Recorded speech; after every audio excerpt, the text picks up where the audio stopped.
तो चलिए आज मैं आपके साथ सीआरपीसी का मैराथन शुरू करता हूं और इस मैराथन में 500 क्वेश्चंस होंगे सीआरपीसी के और जो मैं सीरीज़ में लेके आऊँगा और हर एक सेट में 50 क्वेश्चंस होंगे। इन सीरीज़ को अगर आपने देख लिया तो आप किसी भी एग्ज़ाम में बैठ के हरियाणा हो गया, यूपी हो गया, दिल्ली हो गया, कोई भी एग्ज़ाम हो गया, हर एक एग्ज़ाम में आपके इस सब्जेक्ट से तो क्वेश्चन गलत नहीं होने वाले। एक भी गलत नहीं होंगे मतलब आपकी एक्यूरेसी लेवल 100% होगी।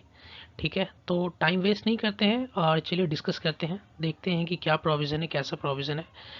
तो पहला क्वेश्चन है हमारा कि 438 जो सीआरपीसी का है उसके तहत किस कोर्ट को बेल देने का अधिकार है। तो 438 हमारा कहता क्या है, 438 हमारा कहता है एंटीसिपेटरी बेल का प्रोविज़न है।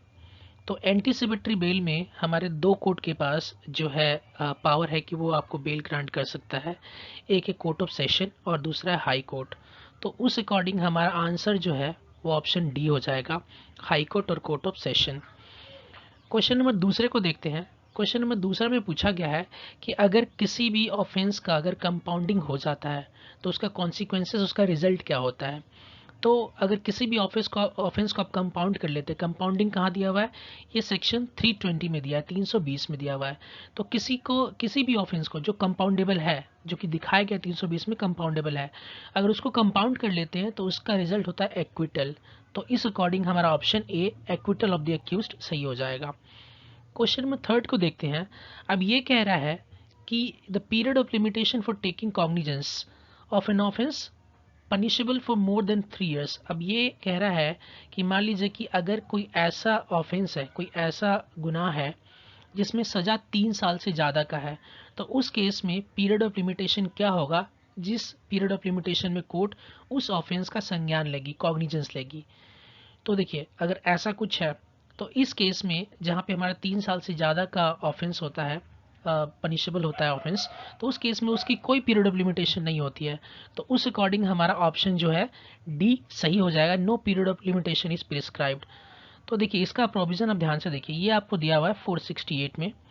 तो 468 में क्या बता रहा है, अगर कोई ऑफेंस सिर्फ फाइन से रिलेटेड हो, जहाँ पे सिर्फ फाइन पनिशेबल हो, तो उसमें आपका पीरियड ऑफ लिमिटेशन 6 मंथ्स है। यानी कि कोर्ट 6 मंथ्स के दौरान ही कोई कॉग्निजेंस ले सकता है, 6 मंथ्स के बाद वो कॉग्निजेंस नहीं लेगा। फिर बोल रहा है कि अगर कोई ऑफेंस 1 साल तक पनिशेबल हो तो उस केस में कोर्ट 1 साल तक ही कॉग्निजेंस लेगा।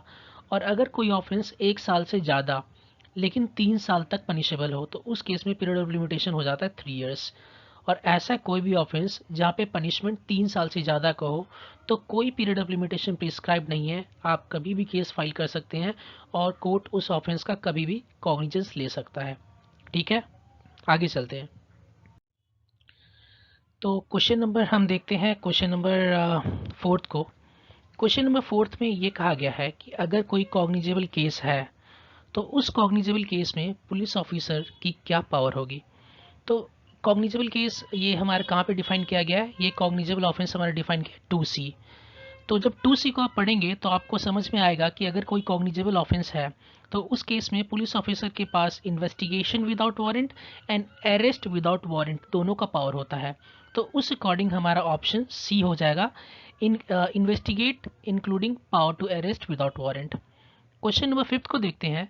Permission to investigate into a non cognizable offence. अब ऊपर हमने क्या पढ़ा कि कॉग्निजेबल ऑफेंस में पुलिस ऑफिसर को कोई भी परमिशन लेने की जरूरत नहीं है, वो इन्वेस्टिगेट भी विदाउट परमिशन कर सकता है और अरेस्ट भी विदाउट परमिशन कर सकता है। लेकिन अगर कोई नॉन कॉग्निजेबल केस हो, आप इसके लिए प्रोविजन 12 को देख सकते हैं, तो उस केस में पुलिस ऑफिसर क्या विदाउट परमिशन इन्वेस्टिगेट या अरेस्ट कर सकता है, तो नहीं। उस केस में उसको परमिशन लेने की ज़रूरत पड़ती है।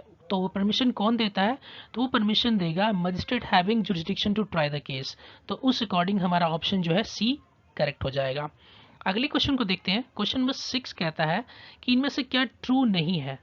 आप ध्यान रखिएगा, क्वेश्चन पे क्वेश्चन पूछा गया क्या ट्रू नहीं है। तो ये कह रहा है कि अगर मजिस्ट्रेट को किसी व्यक्ति को डिस्चार्ज करना हो, किसी जो उसके आगे जिस चीज़ का उसने कॉग्निजेंस लिया है और जो केस को ट्राई कर रहा है, तो किस किस केस में करेगा। तो मान लीजिए कि कोई कंपाउंडेबल केस है, कोई कंपाउंडेबल ऑफेंस है, उस केस में कर सकता है डिस्चार्ज, बिल्कुल कर सकता है। नॉन कॉग्निजेबल केस है तो डिस्चार्ज कर सकता है, बिल्कुल कर सकता है। Before charge has been framed, yes, तो डिस्चार्ज होता ही है चार्ज फ्रेम होने से पहले, और चार्ज फ्रेम होने के बाद एक्विटल होता है। तो क्या सही नहीं है, तो ये पूछा गया, तो ये तीनों तो सही है, तो हमारा ऑप्शन क्या बच जाता है, डी। और डी क्या कह रहा है कि provision would be applicable to complaint case and the police case both, तो ये इसके अकॉर्डिंग गलत है, और ऊपर तीनों सही है। अगले क्वेश्चन को देखते हैं। क्वेश्चन नंबर 7 में देखिए क्या पूछा गया है कि जैसे ही जजमेंट प्रोनाउंस कर दिया जाता है या फाइनल ऑर्डर आ जाता है, तो उसके बाद कोर्ट उस जजमेंट में या फाइनल ऑर्डर में क्या मॉडिफिकेशन कर सकती है, क्या चेंजेस कर सकती है। तो फाइनल ऑर्डर आने के बाद कोर्ट जो है सिर्फ क्लैरिकल एरर को करेक्ट कर सकती है, तो उस अकॉर्डिंग हमारा ऑप्शन सी सही हो जाएगा, करेक्ट अ क्लैरिकल एरर्स। ठीक है, क्वेश्चन नंबर 8 को देखते हैं। Appeal in case of acquittal by magistrate. देखिए, जब भी अपील की बात आई, चाहे अपील एमएम के कोर्ट से हो, मेट्रोपॉलिटन मजिस्ट्रेट के कोर्ट से हो, या फिर जुडिशियल मजिस्ट्रेट फर्स्ट क्लास का अपील हो, या फिर जुडिशियल मजिस्ट्रेट सेकंड क्लास का अपील हो, या चाहे चीफ जुडिशियल मजिस्ट्रेट का ही अपील हो, तो अगर कोई अपील हो या एक्विटल ना भी दिया हो, आपको कंफ्यूज नहीं होना, या सिर्फ ये लिख दे कि अपील जो है इस कोर्ट की अपील कहाँ जाएगी। तो अपील जो है, ये जो मैंने आपको बताएं कि जेएम फर्स्ट क्लास, एमएम या सीजीएम या सीएमएम, इन सब का अपील जाएगा कोर्ट ऑफ सेशन में। हाँ, एक क्वेश्चन और बनता है कि मान लीजिए कि ये लोग कोई ऑफेंस को ट्राई कर रहे हैं, और उस ऑफेंस को ये बाद में इनको रियलाइज़ होता है कि नहीं, इसमें सफिशिएंट सेंटेंस इसके पास पावर नहीं कि वो दे पाएंगे, तो उस केस में इसको क्या करेंगे, फॉरवर्ड कर देंगे, वो किया जाएगा सीजीएम को। अगर कोई जेएम फर्स्ट क्लास है या एमएम है, तो उसको सीजीएम या एमएम को सीएमएम को फॉरवर्ड कर दिया जाएगा उस केस को। ठीक है, अगले क्वेश्चन को देखते हैं। क्वेश्चन नंबर 9 पूछ रहा है द टाइम लिमिट। देखिए, ये 468 जो मैंने आपको पिछले फर्स्ट स्लाइड में एक्सप्लेन किया था, ये वहीं से क्वेश्चन पूछा गया है कि time limit under section 468 for taking cognizance of a case of defamation. आप देखिए, मैंने क्या, डिफेमेशन का अगर आपको पनिशमेंट पता है तो आप बड़े आसानी से इस आंसर दे देंगे। तो डिफेमेशन पनिशमेंट जो है वो है 2 इयर्स, तो इसके अकॉर्डिंग हमारा जो लिमिटेशन हो जाएगा वो हो जाएगा 3 इयर्स, यानी कि ऑप्शन सी हमारा करेक्ट होगा। ठीक है, अगले क्वेश्चन को देखते हैं। क्वेश्चन नंबर 10 कह रहा है कि the what offence is bailable, इनमें से कौन सा ऑफेंस जो है बेलेबल है। तो जो बेलेबल ऑफेंस वही है जो हमारा फर्स्ट शेड्यूल में दिखाया गया है, तो इसके अकॉर्डिंग हमारा ऑप्शन ए सही हो जाएगा। फिर क्वेश्चन नंबर 11 को देखते हैं। 11 कह रहा है कि वारंट में बी इश्यूड इन ल्यू और इन एडिशन टू। तो अगर कोई वारंट आप इश्यू कर रहे हैं, इन ल्यू का मतलब होता है इसके बदले में, है ना, टिट फॉर टैट, पैसे के बदले में बाटर सिस्टम होता है ना, मनी के बदले मनी, चावल के बदले चावल, गेहूं के बदले गेहूं, तो इसके बदले में, तो ये लीव इन एडिशन टू क्या, उसके अलावा भी। तो वारंट में भी इश्यूड इन लीव और in addition to summon, recording of reason in writing is a condition precedent, ये कहाँ दिया गया है। तो वैसे देखिए 87 जो सीआरपीसी का, इस प्रोविजन को आप रेफर कर सकते हैं, और इसके अकॉर्डिंग ये स्टेटमेंट हमारा सही हो जाता है। यस, वारंट जो है इन ल्यू और in addition to summon issue किया जा सकता है। ठीक है, अगले क्वेश्चन को देखते हैं। क्वेश्चन नंबर 12 कह रहा है कि who may claim for maintenance under section 125। 125 के प्रोविजन के तहत जो है मेंटेनेंस कौन क्लेम कर सकता है। तो मेंटेनेंस जो है क्लेम कर सकता है कि wife who has her own source of income, illegitimate minor child, नहीं, देखिए अगर उसका ओन सोर्स ऑफ इनकम है तो कर सकती है, लेकिन इस अकॉर्डिंग यहाँ पे नहीं करेगी।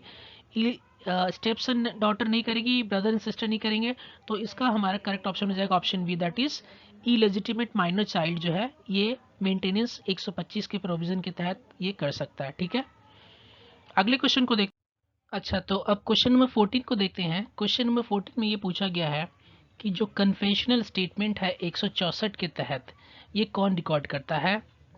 एक तो क्वेश्चन ये बनता है, और दूसरा कब रिकॉर्ड किया जाता है। तो ये देखिए, ये रिकॉर्ड किया जाता है एनी जुडिशियल मजिस्ट्रेट के द्वारा, कंफ्यूज मत होइएगा। आपको इसके साथ बिल्कुल कंफ्यूज नहीं होना है कि जिसको जुरिस्डिक्शन हो वही नहीं। 164 का स्टेटमेंट कोई भी जुडिशियल मजिस्ट्रेट रिकॉर्ड किया कर सकता है ड्यूरिंग इन्वेस्टिगेशन एंड इंक्वायरी। अब क्वेश्चन नंबर 15 को देखते हैं। क्वेश्चन नंबर 15 में पूछा गया है who may complain for bigamy. जो बाइगेमी है 454 जो आईपीसी में, सॉरी 494 494 आईपीसी में जो डिफाइन किया गया है, इसका कंप्लेन कौन सकता है। अगर किसी लेडीज़ के साथ या किसी के साथ बाइगेमी का ऑफेंस कमिट हुआ है, तो इसका कंप्लेंट कौन कर सकता है। तो इसका कंप्लेंट कर सकता है, उसके मम्मी कर सकती है, उसके पापा कर सकते हैं, उसका भाई कर सकता है, या उसकी बहन भी कर सकती है वाइफ के बिहाफ से। तो इस अकॉर्डिंग हमारा ऑप्शन जो ए जो है वो सही हो जाएगा। ठीक है, अगले क्वेश्चन को देखते हैं। देखिए अगला क्वेश्चन है हमारा कि anticipatory bail under section 438 of CrPC 1973 means, जो हमने पीछे प्रोविज़न पढ़ा था सेम वही, लेकिन क्वेश्चन दूसरा बदल दिया गया है कि 438 जो एंटीसिपेटरी बेल की बात करता है, तो एंटीसिपेटरी बेल का मतलब क्या होता है? तो देखिए एंटीसिपेटरी बेल का मतलब होता है कि आपको जब एप्रीहेंशन है, जब अरेस्ट होने वाले हैं, तो अरेस्ट होने से पहले ही एक ऑर्डर होता है कोर्ट का कि आपको रिलीज़ कर दिया जाए, आपको कस्टडी में ना लिया जाए, आपको पुलिस अरेस्ट ना करे। ठीक है, तो ये कहता है, इसके अकॉर्डिंग हमारा ऑप्शन बी सही हो जाएगा। A direction to release a person on bail issued even before person is arrested और is in apprehension of arrest. ठीक है, तो ऑप्शन बी हमारा सही हो जाएगा। अब फिर देखते हैं क्वेश्चन नंबर 17 को। Inherent powers under section 482 of CrPC, ये किसके द्वारा एक्सरसाइज किया जाता है? तो ये एक्सरसाइज किया जाता है हाई कोर्ट के द्वारा। ठीक है, तो इसके अकॉर्डिंग हमारा ऑप्शन सी सही हो जाएगा। फिर क्वेश्चन नंबर 18 को देखते हैं कि information regarding occurrence of cognizable offence is recorded by an officer in charge of police station under which provision of CrPC. जो ये सीधा सीधा ये बात कर रहा है कि एफआईआर जो है, एफआईआर किस केस में होता है? कॉग्निजेबल केस में होता है। ठीक है, तो आप इसको याद रखिएगा, एफआईआर जो होता है सिर्फ एंड सिर्फ कॉग्निजेबल केस का होता है। तो कॉग्निजेबल केस में एफआईआर जो है किस सेक्शन में रिकॉर्ड किया जाता है? ये रिकॉर्ड किया जाता है 154 में। तो इस अकॉर्डिंग हमारा ऑप्शन बी सही हो जाएगा। ठीक है, अगले क्वेश्चन को देखते हैं। तो देखिए क्वेश्चन नंबर 19 में पूछा गया है कि सीआरपीसी का जो प्रोविज़न है 125 का, उसके तहत किसको मेंटेनेंस नहीं मिलेगा इन चार ऑप्शन में से? तो आप ये बताइए कि वाइफ है जिसने डिवोर्स ले लिया है, अगर वो दोबारा शादी कर लेती है, रीमैरी कर लेती है, तो क्या उसको मेंटेनेंस मिलना चाहिए? नहीं मिलना चाहिए। तो सीधा सीधा हमारा ऑप्शन डी सही हो जाएगा।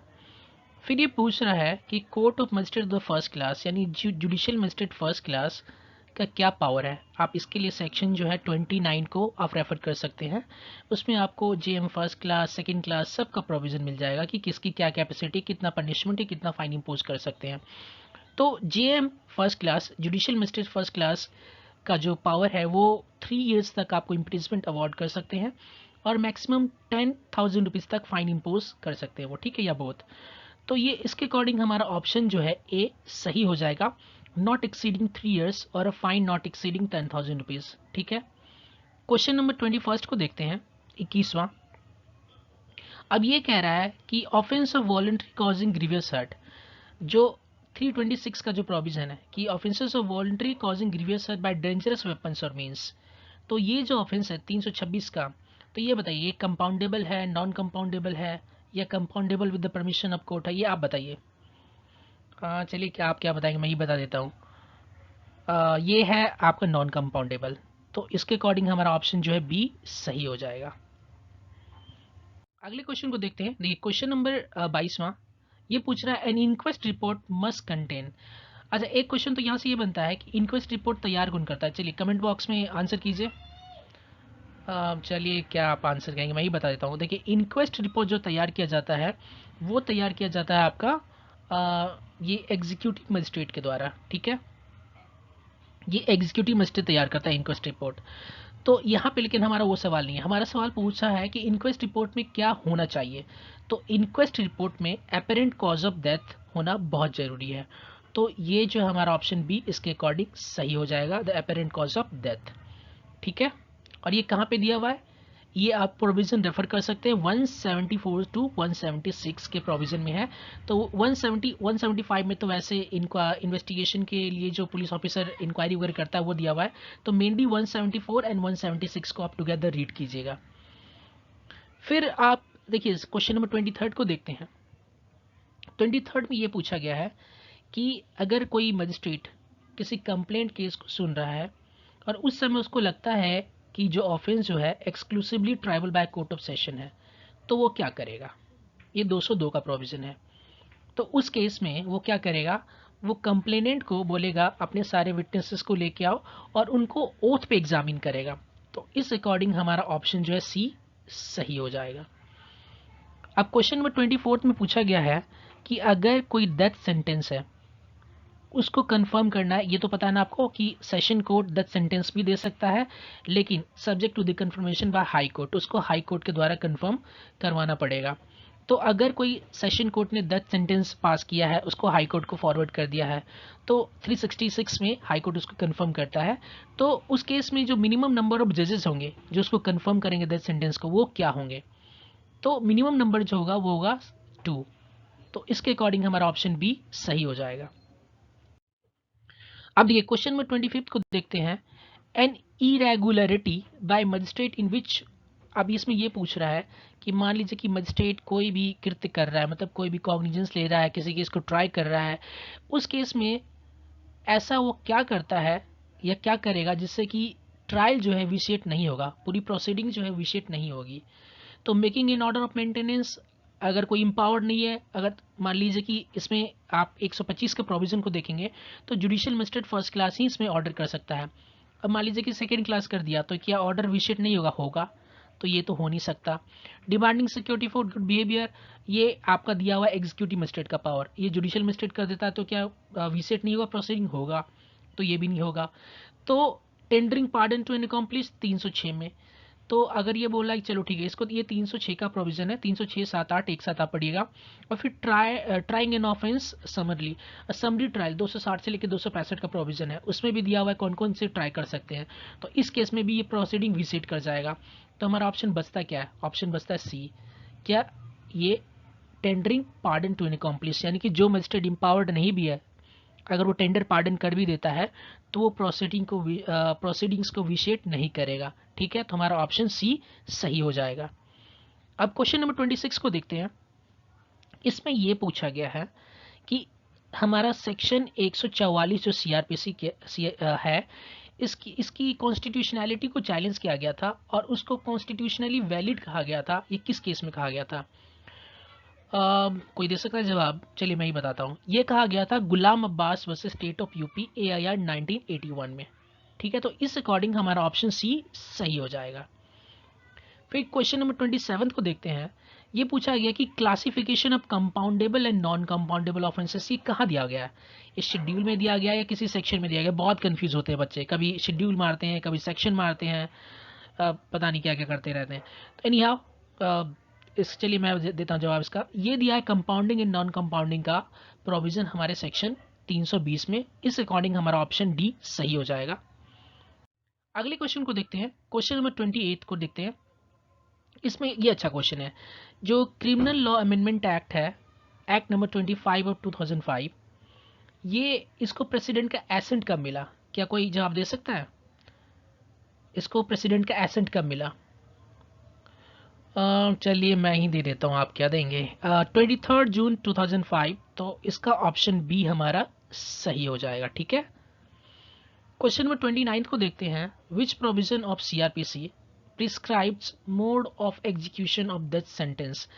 अब देखो, अब इनमें से कौन सा एक प्रोविजन, नीचे जो 4 ऑप्शन दिए हुए हैं, वो मोड ऑफ एग्जीक्यूशन के बारे में बात करता है। अगर कोई डेथ सेंटेंस आपको दिया गया है तो उसको किस तरीके से आप एग्जीक्यूट करेंगे, यानी हैंग्ड, कहते हैं ना, हैंग्ड बाय नेक टिल डेथ, तो वो आप कैसे करेंगे? वो कहाँ पे दिया है? ये प्रोविज़न किस सेक्शन में दिया गया है, या फिर कोई आप फॉर्म नंबर में दिया गया है, कहाँ पे दिया गया है?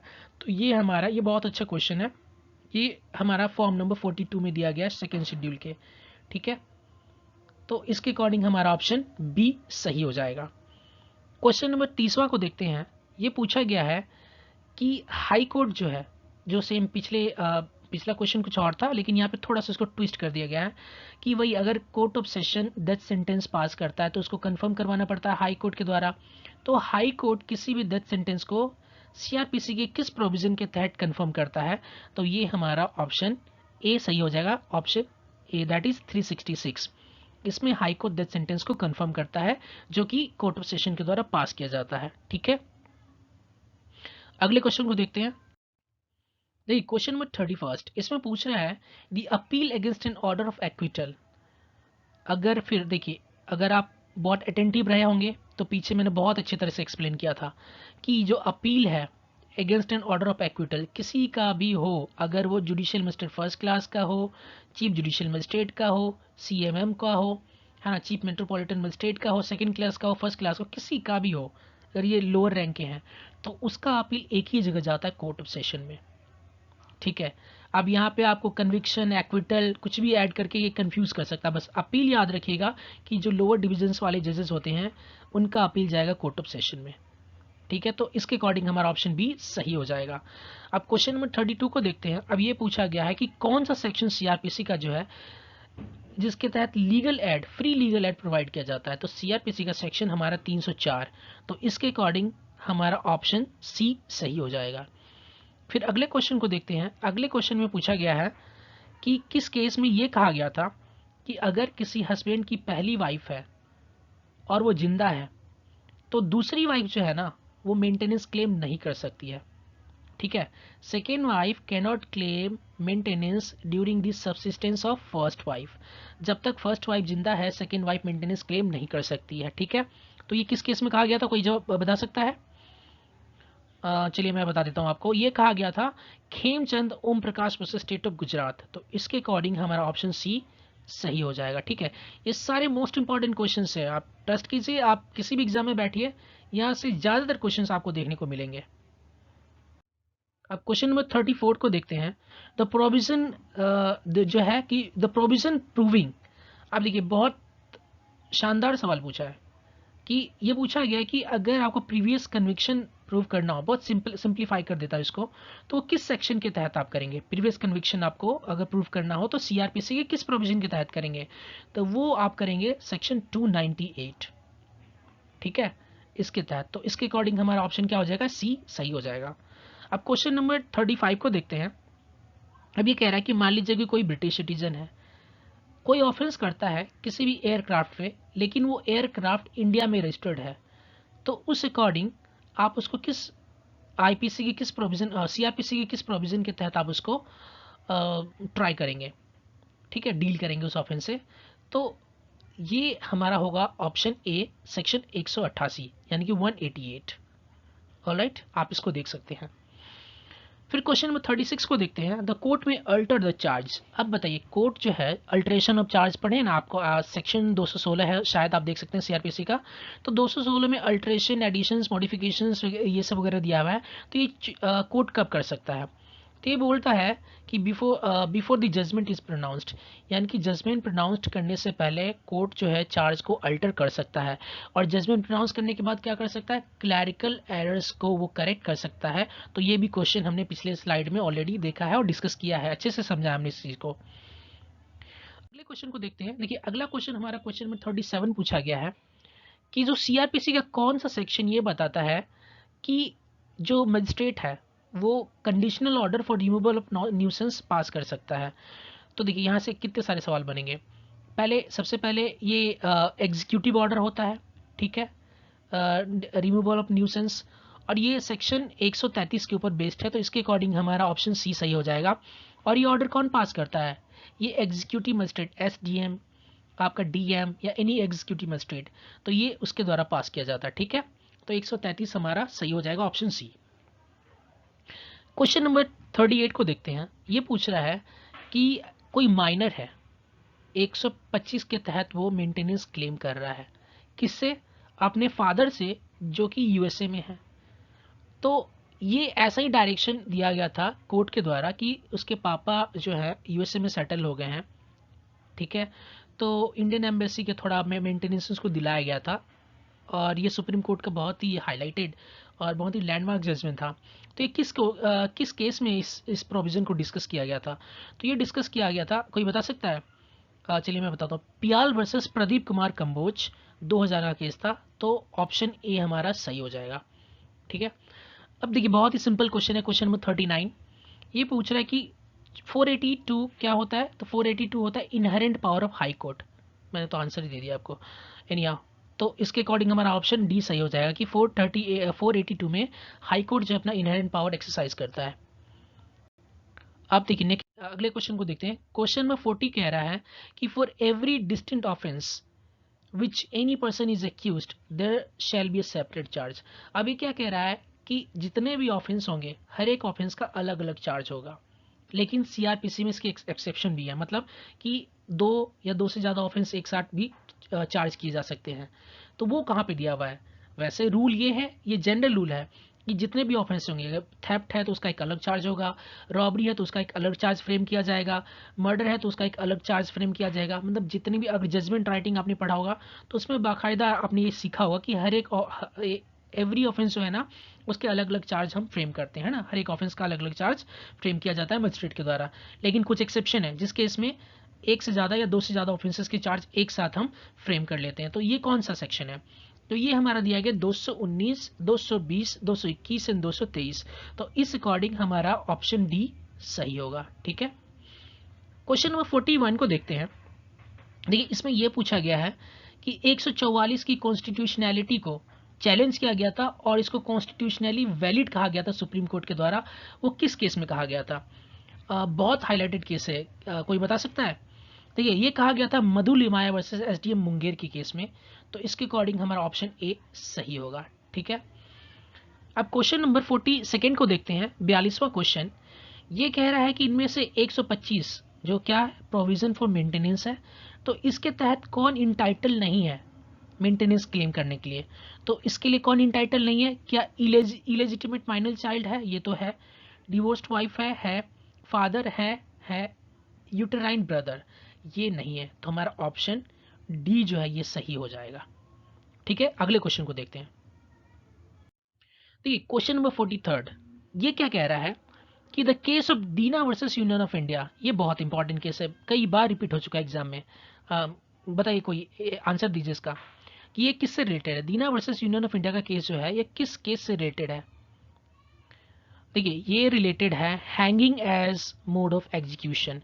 तो इसके अकॉर्डिंग हमारा ऑप्शन बी सही हो जाएगा। आप क्वेश्चन नंबर 44 को देखिए। इसमें ये पूछा गया है कि जो जजेस के जो प्रोसिक्यूशन होते हैं वो किस सेक्शन के तहत होते हैं? प्रोसिक्यूशन फॉर जजेस एंड मजिस्ट्रेट या फिर पब्लिक सर्वेंट भी सेम इसी सेक्शन के तहत आते हैं। तो कंफ्यूज नहीं होना है, यहाँ पे जजेस लिख दिया, यहाँ पे अगर पब्लिक सर्वेंट भी लिख देता तो डोंट गेट कंफ्यूज्ड। तो ये होता है हमारा सेक्शन 197। तो इसके अकॉर्डिंग हमारा ऑप्शन सी सही हो जाएगा। क्वेश्चन नंबर 45 को देखते हैं। इसमें यह पूछा गया है कि 468, देख रहे हैं कितने सारे सवाल बनने 468 से।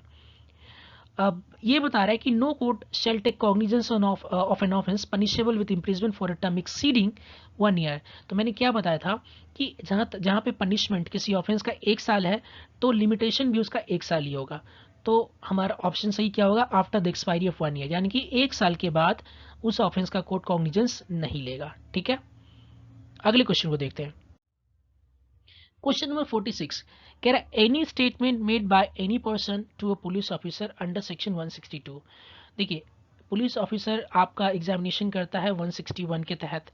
अब जब उसको एग्जामिनेशन के द्वारा कोई स्टेटमेंट रिकॉर्ड करना होता है, उसको रिड्यूस टू राइटिंग करना होता है, अगर वो कर लेता है, मान लीजिए कि अपने हेल्प के लिए कि आगे उसको इन्वेस्टिगेशन में काम आएगा, कुछ भी रिकॉर्ड मेमोरी के लिए काम आएगा, अपनी डायरी में नोट कर लेता है कोर्स ऑफ इन्वेस्टिगेशन के दौरान, तो क्या आप उसको साइन करेंगे? नहीं।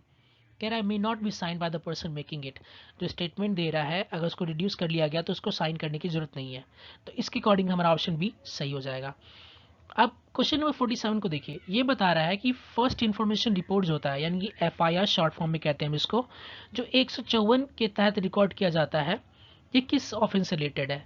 ये कॉग्निजेबल ऑफेंस में भी किया जाता है या नॉन कॉग्निजेबल ऑफेंस में भी किया जाता है? अगर आप अटेंटिव हैं, स्लाइड को अच्छी तरह से सुन रहे हैं, तो मैंने इसका पीछे बहुत अच्छी तरह से एक्सप्लेन किया था।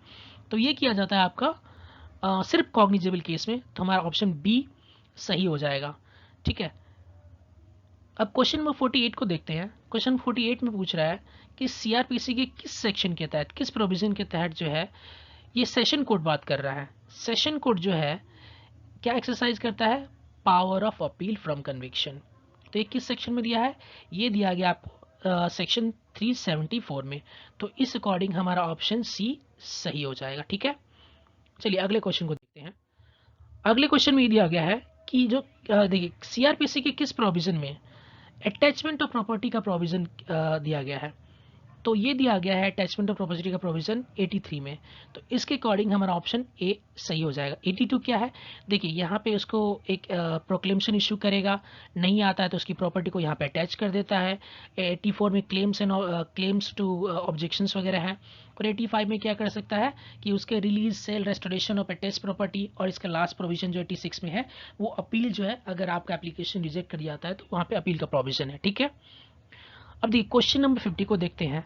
अब ये बोल रहा है कि सीआरपीसी के किस प्रोविजन में जो हाई कोर्ट है, जो कोर्ट ऑफ सेशन के द्वारा जो डेथ सेंटेंस पास किया गया उसको कंफर्म करता है। ठीक है, फिर मैं बता रहा हूँ, अगर आपने पिछले स्लाइड को देखा होगा तो ऑफ कोर्स आप एक नज़र में क्वेश्चन देखते ही आंसर दे देंगे।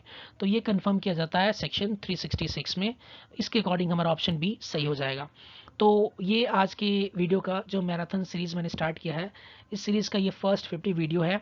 आई होप आपको ये पसंद आया होगा। बहुत सारे एक्स्ट्रा फैक्ट भी मैंने आपको बताए हैं, वो भी आपने अगर अटेंटिवली सुना होगा तो वो भी कहीं ना कहीं किसी न किसी एग्जाम में, चाहे मेंस के पर्पज़ से हो या प्री के पर्पज़ से हो, हमेशा आपको काम आएंगे। ठीक है, अगर आपको सीरीज़ पसंद आया हो, वीडियो अच्छा लगा हो, तो बिना कहे चैनल को सब्सक्राइब कर सकते हैं और लाइक और शेयर भी कर सकते हैं, ताकि दूसरों का भी भला हो और दूसरे भी जो घर पे बैठे हैं, जो कोचिंग नहीं ले पा रहे हैं, जो हाई फ़ी नहीं पे कर पा रहे हैं, या जो टेस्ट सीरीज़ का फ़ी नहीं कर पा रहे लोगों को, वो फ्री में इसका लाभ उठा पाएँ। क्योंकि हमारे चैनल पे आपको टेस्ट सीरीज़, प्री मेंस और इंटरव्यू गाइडेंस सभी चीज़ स्टार्टिंग से लेके आपके सिलेक्शन तक एब्सोल्युटली फ्री दिया जाता है, और पूरे लाइफ तक दिया जाएगा जब तक चैनल चलेगा। कभी भी इस पर कोई चार्ज नहीं लिया जाएगा। Thank you so much for watching, take care and happy Navratri to all of you.